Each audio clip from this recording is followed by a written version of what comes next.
There's something about you that keeps people standing at a distance, not because you push them away with words or actions, but because your very energy unsettles them in ways they can't explain. They feel it before you even speak, a quiet intensity that exposes whatever they've been hiding from themselves.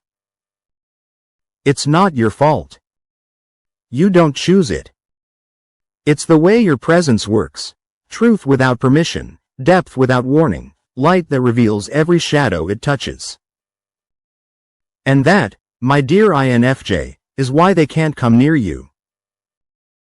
They sense that if they do, something inside them will have to die. The illusion, the mask, the comfort of pretending. You're not just another person. You are a mirror that shows people what they've been avoiding all along. And that mirror doesn't lie. 1. The aura that speaks before you do. Your presence carries information that words could never express.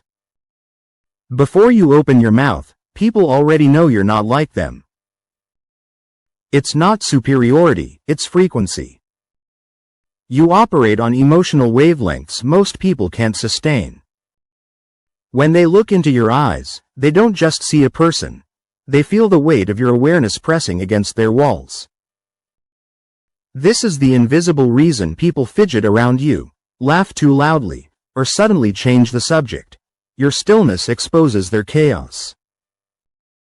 They sense that your gaze isn't casual. It's the kind of gaze that sees. And seeing is terrifying to those who spend their lives hiding from themselves. You've noticed it, haven't you? That look people give you when they realize you've read their entire emotional landscape in a split second, the micro-hesitation, the nervous smile, the subtle withdrawal. They can't explain it, but they know they've been seen. Your aura doesn't ask for honesty, it demands it. 2. The silent power of emotional X-ray vision. INFJs have what I call emotional X-ray vision. You can sense people's moods, wounds, and hidden motives before they can articulate them. You walk into a room and the air tells you who's pretending, who's hurting, and who's fighting invisible wars behind polite smiles. But here's the psychological truth. When people feel read, they feel naked. They may like your empathy at first, but as soon as they realize you can decode their silence, they panic. You trigger their subconscious defense mechanisms. They distance themselves not because they dislike you, but because their ego can't handle the transparency you bring. They crave authenticity, but they can't stand what it costs. You are that cost. Your empathy feels like light therapy, healing for those who are ready, but blinding for those who still live in the dark. 3. The threat of emotional purity. In a world addicted to performance and pretense, you represent something dangerously pure, emotional honesty. You don't play the game of social masks. You don't manipulate to belong. Your energy carries the vibration of truth, and people who survive by pretending sense instinctively that you could dismantle their entire facade just by being yourself. That's why they can't stay close for long. You don't even have to confront them. Your authenticity is confrontation enough. Your sensitivity is your superpower, but it also isolates you. You can't help but care too deeply, listen too intently, and feel too much. You think this makes you fragile, but in reality, it's the opposite. Your emotional purity makes others aware of how impure their motives are. It's not you that's too much, it's them who have settled for too little truth. 4. They sense your intuitive accuracy. Most people spend years trying to understand their own patterns. You pick them up in minutes. You can predict emotional outcomes, feel hidden intentions, and sense betrayal before it even happens. You read people's inconsistencies like highlighted text. That scares them. Imagine being around someone who seems to know things you haven't said, who picks up every contradiction, every shift in tone, every unspoken tension. Your intuition operates like a silent lie detector, and even when you don't confront anyone, your mere awareness makes them uncomfortable. They feel judged, but you're not judging, you're understanding. The problem is, most people don't know the difference. They assume that if you see their darkness, you must reject them. They run before they ever give you a chance to love them anyway. 5. Your energy demands depth. Superficial people can't survive long around you. You don't do small talk, you do soul talk. You don't want gossip, you want meaning. And that level of conversation exposes who's real and who's pretending faster than any test ever could. To you, silence is not awkward, it's sacred.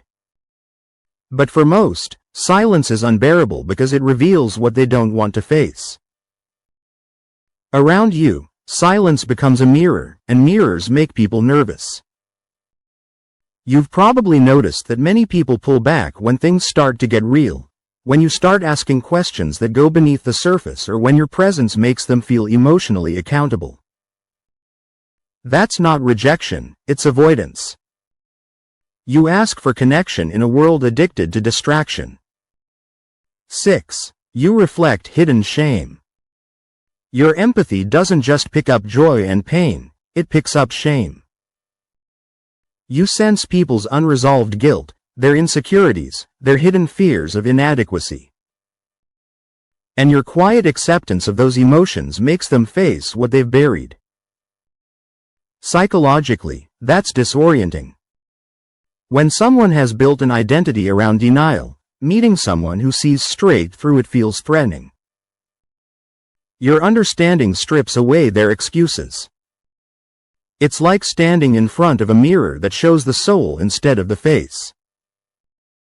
Many people mistake your insight for judgment because they can't believe someone could see their flaws and still stay kind. But you do. You always do.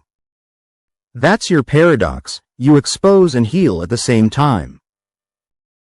And that's exactly why so few can stay close. Healing requires surrender, and surrender terrifies them. 7. You make them feel small, without trying to. You never intend to intimidate anyone, but your presence carries an unspoken authority, the authority of someone who knows. You don't seek validation, and that confuses those who rely on external approval. You don't play power games, yet somehow, you end up holding the power simply because you're not chasing it. People are drawn to you because they sense strength. They retreat when they realize that strength comes from self-awareness, not dominance. They can't compete with something that doesn't compete. In relationships, this dynamic can be painful.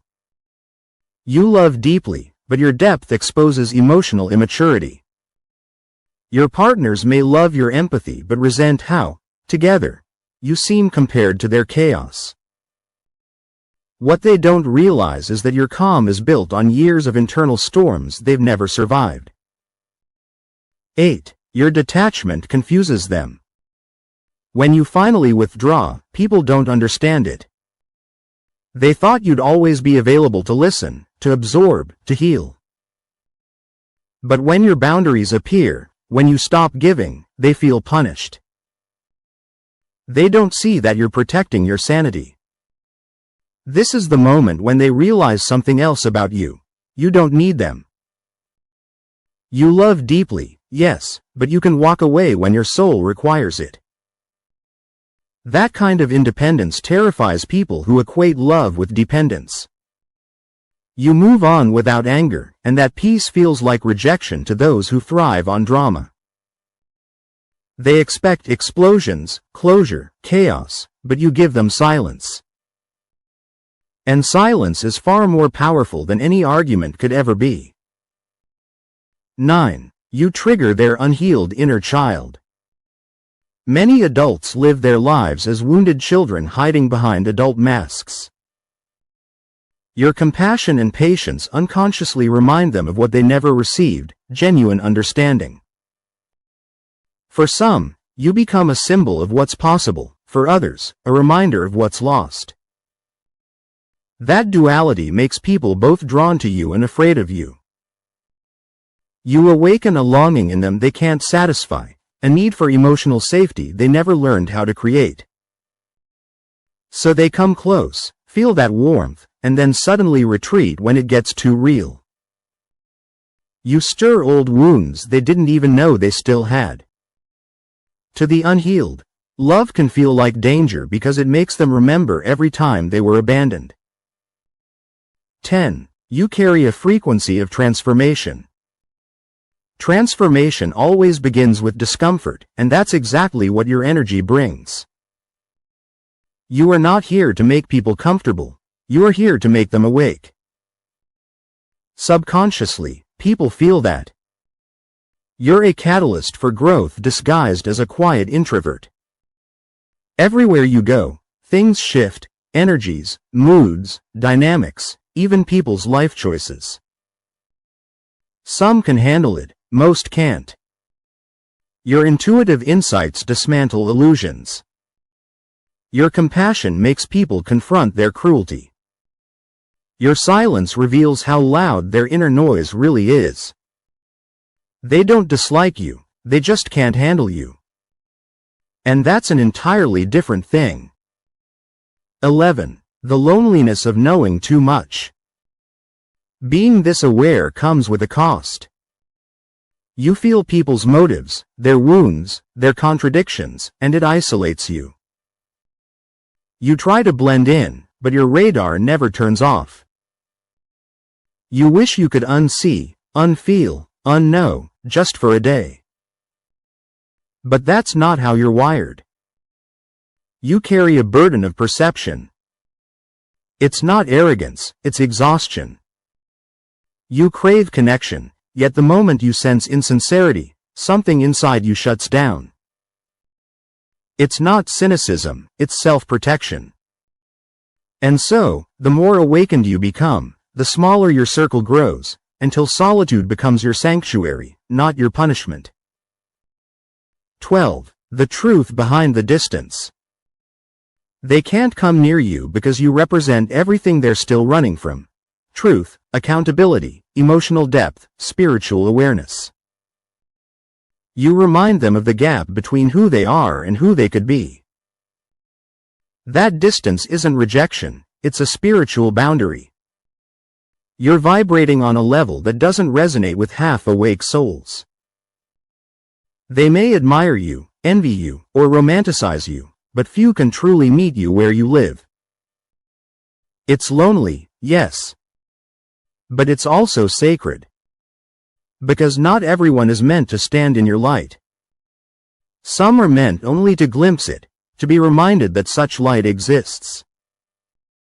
13. The lesson hidden in isolation.